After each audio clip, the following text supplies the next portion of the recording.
Hey guys, what's going on? It's Ash here coming at you today in Raid Shadow Legends. Welcome to the video, guys. How y'all doing? I'm doing great. Today is a big day. It is a monumental day, not to be too hyperbolic about it, because it marks 8 years of uploading every day, for the most part, a couple breaks in there, on YouTube. 8 years on YouTube. Of course, this is my second YouTube channel. And hey, I just wanted to thank you guys for being part of the journey. And I really mean it. It's really cool. In a weird way, it's an odd profession, I guess, if you will. First of all, if you asked me of, I don't know, anywhere from 7 to 16 years old, what I wanted to be when I grew up, I probably would say a video game tester or something like that. Of course, there was no YouTube back then, no smartphones either, but it's in a lot of ways a dream job. It's changed my life in more good ways than bad, certainly. Been able to travel the world, been able to meet so many amazing people, and again, just wanted to thank you genuinely for being a little part of my story, and hopefully maybe I'm a little tiny smidgen part of your story, at least providing you some mediocre entertainment and information on Raid Shadow Legends. Anyway, speaking of Raid Shadow Legends, guys, today I'm gonna make it, hopefully short and sweet. Can I ever really do that? I'm not sure. But I want to talk about 5 legendary champions that I built somewhat recently that I haven't really spoken about that much, with the exception of maybe 1 or 2, that I regret building. I don't use these champions. They might not suck in a vacuum necessarily, but for me, they were very underwhelming, and I don't use them, for the most part anywhere. Maybe in Faction Wars on a couple of them. I want to ask the question to you guys before we jump into it here. Who is your biggest regret in terms of a champion that you built and you just don't use? Maybe you use them for a week or two trying to talk yourself into them being a good champion. Do you ever do that? I've done that with probably a dozen champions. Yeah, this champion is pretty good champion. And then you're like, yeah, a month or 2 later, you're like, okay, that champion's trash. I was delusional. Anyway, guys, let's start out with Karl The Scourge. So he is a very cool looking Void legendary champion. I haven't really even mentioned him on the channel. And when I pulled him, I knew that people were not impressed with this dude, right? I knew that the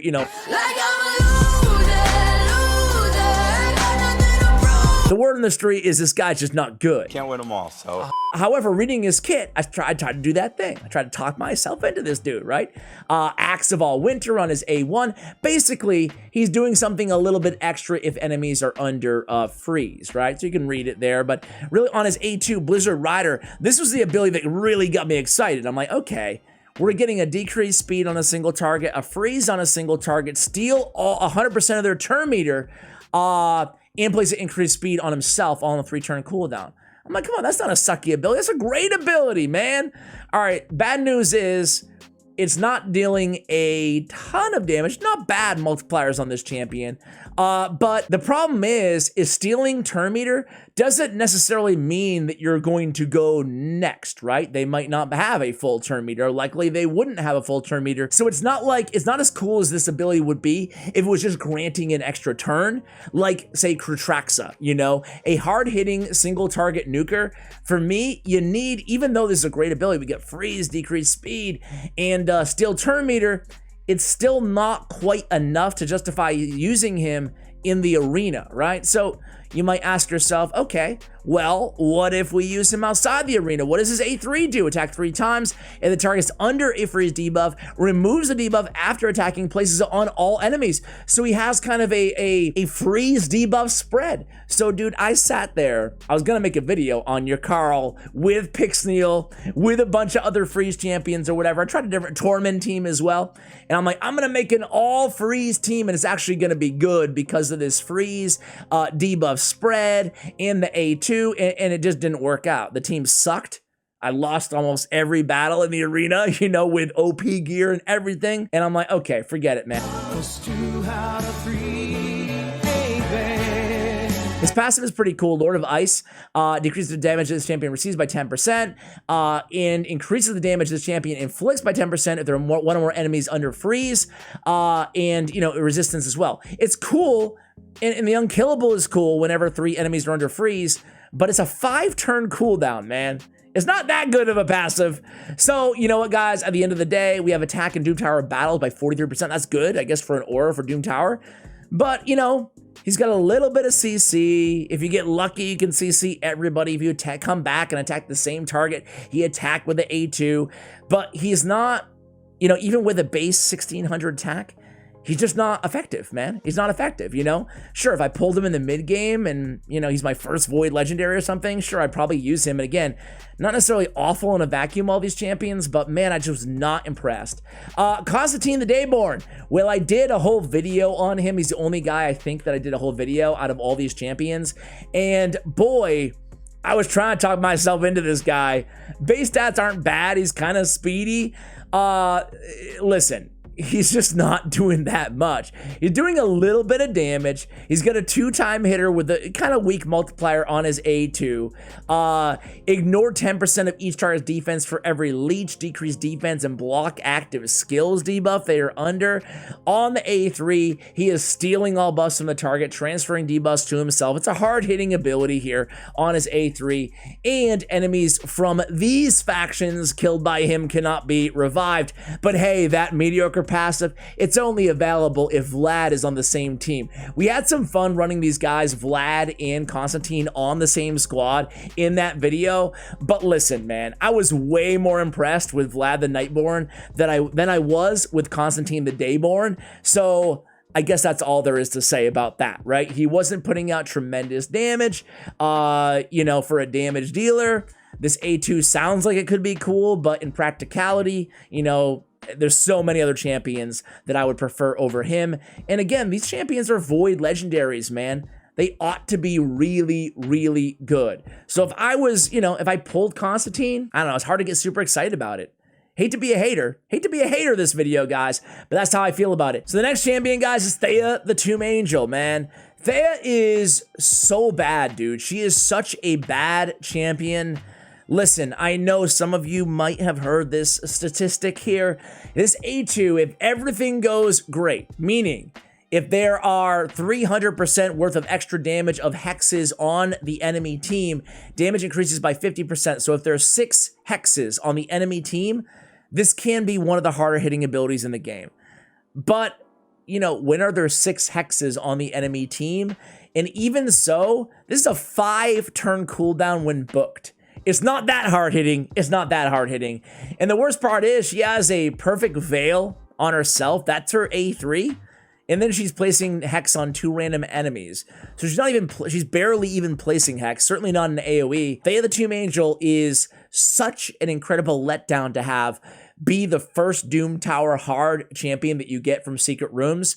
I regret building her. Obviously, I was gonna get her from Doom Tower anyway, but I regret putting books into her. I mean, maybe there will be a day where she will be great. And to be fair, there's only 1 book on her A2 and A3, so they got that right? But if I could do it over again, I never use her. I don't even use her in Night Revenant Faction Wars. I'd rather go with, you know, Skullcrown and Sinesha. You know, that tandem, at least they can do an AoE every turn, not to wait 5 turns. She does, you know, cycle an extra turn on her A3, but still, Thea the Tomb Angel was such an incredible letdown for me. All right, I'll keep it short and sweet on Thea, man, but like, they need to do something about Thea. Get ready, everybody. He's about to do something stupid.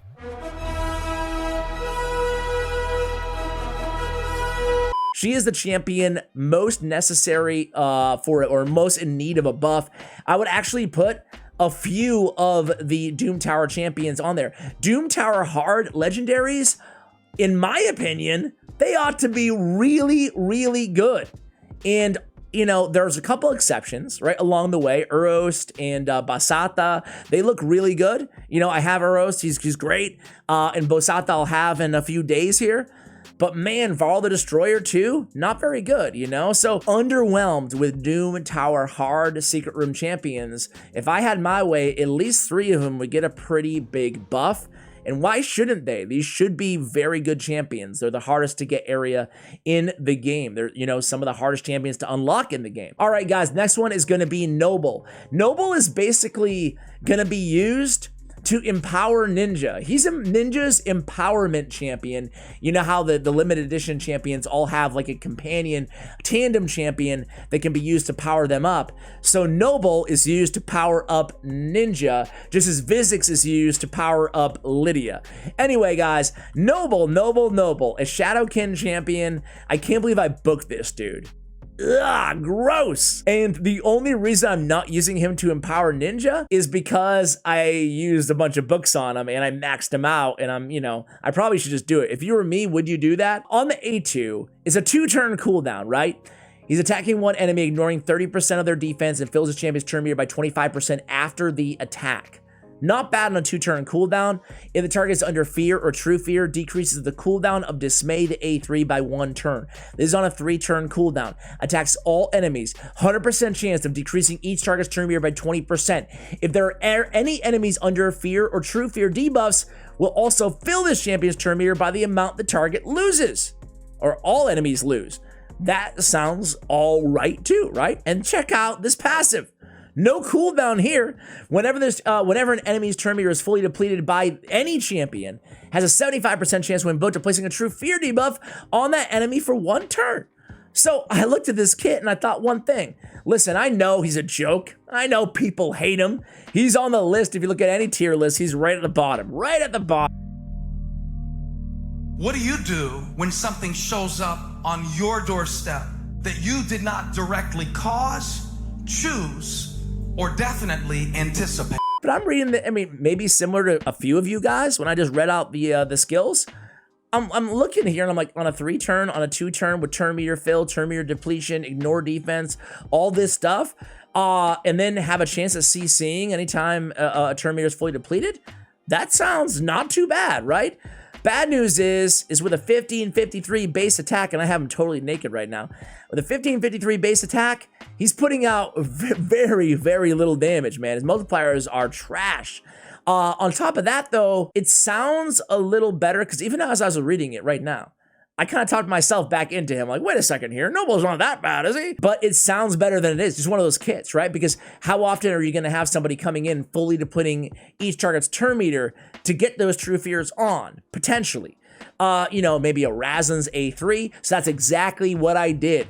I paired him with Sylar and Razen, and I tried to make a fun kind of turn meter depletion team.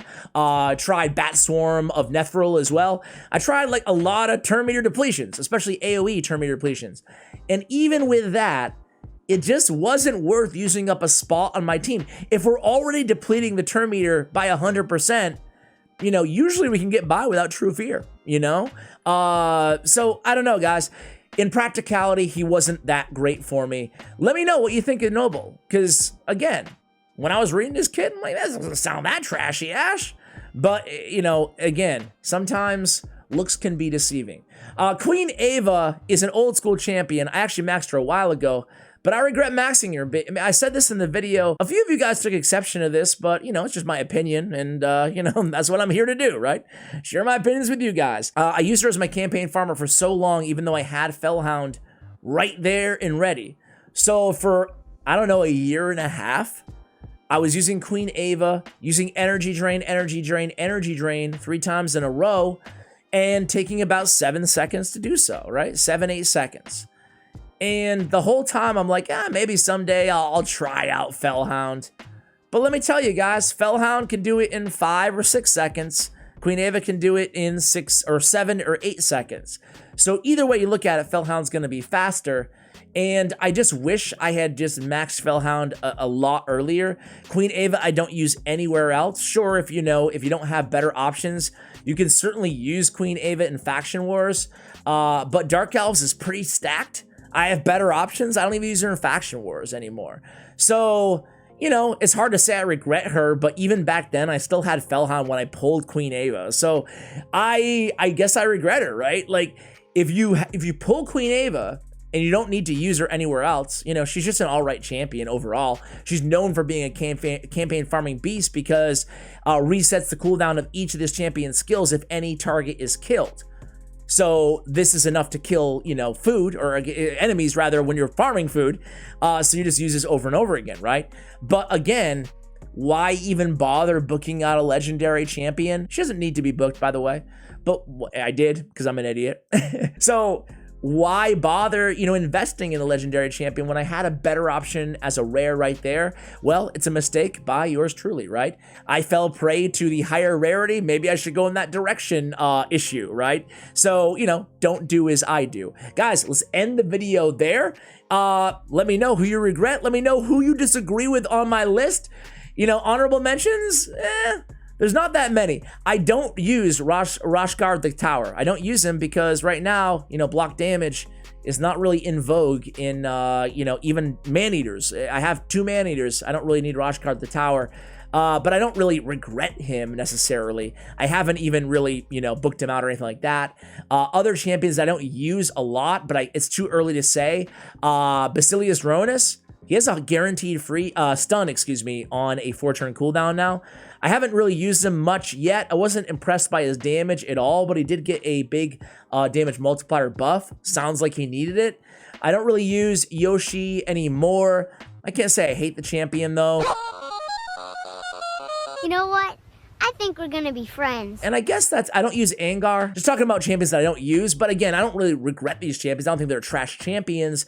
I just don't use them. These are like my champions that I don't use. I just have better options over the years, you know? And I guess that pretty much concludes, Inithwi I don't use either, Inithwi Blood Twin. I guess that concludes the list of champions I don't use. Alexander the Sharpshooter, don't use him either. There's some at the bottom that I forgot to mention.